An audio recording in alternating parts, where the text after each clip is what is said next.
Okay, so I'm just wanting to show you our classic ink pads. These are what you're looking at here. They come in 48 colours, and that consists of 4 main colour families and 2 sets of in colours. The main colour families have 10 colours each in them, except the neutral colours, which only have 8. The 2 in colour groups have 5 colours each, and these colours, the in colours, change every 2 years. The main colour families are our standard colours, and they do change from time to time, but usually only, maybe half a dozen colours get updated every, say, 5 years or so. The ink pads are easy to use. Down the bottom you'll see 3 little dots. That's what I call the thumbprint. And I put my thumb on those 3 dots and I push. And what I love about this is you flip and slide, and there is your beautiful juicy ink pad.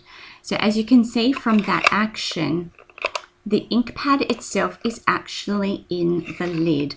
So when you store your stamp sets flat, you know that the ink is sitting on the very top of the ink pad, and you'll see from that how wet that ink pad is. That's really wet.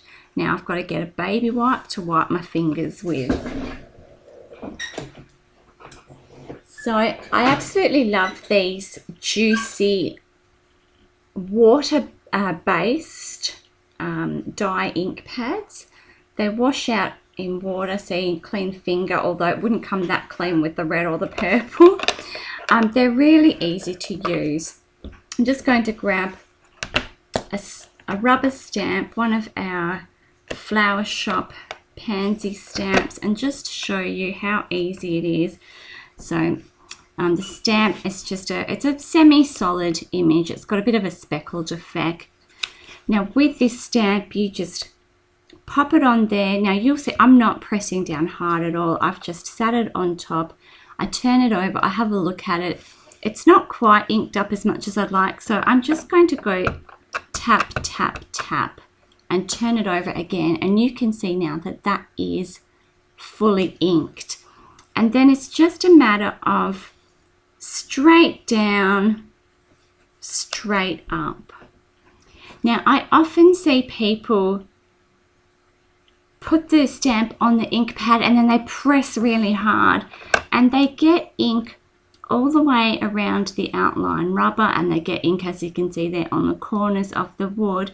And then when they put it down on the card, they pop it down and then they rock it. And what happens is, first of all, they get a blurry image, but secondly, if there's ink on the edge of the rubber or ink on the wood, they get that on the card as well. So it's really important that you just straight down, straight up, straight down, straight up. And you can see that it's just a beautiful, clear, crisp image. Those clean off really easy on the Stampin' Up Stampin' Scrub. I'm just going to use some wipes today because my scrub is drying on the sink, on the drainer where I've rinsed the scrub pads, because I've been using them a lot lately.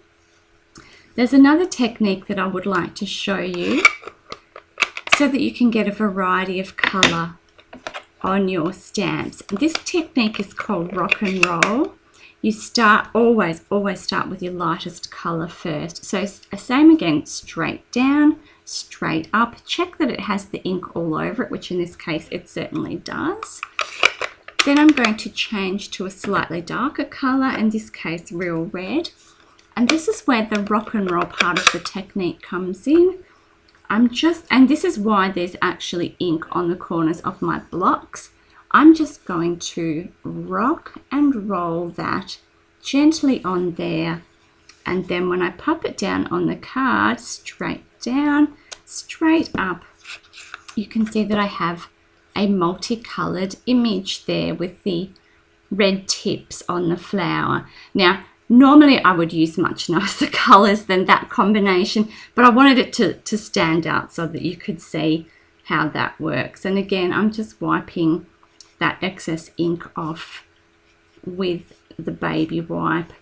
As I said before, I would normally use my Stampin' Scrub, but it's drying, having washed it. So there's just a couple of techniques to show you how to use these fantastic, nice, juicy ink pads. They're great quality. I love using them, and I love the vibrancy of the colors and how clear the images come out. So I hope that you enjoy using them too, and I'll see you back on the Facebook page.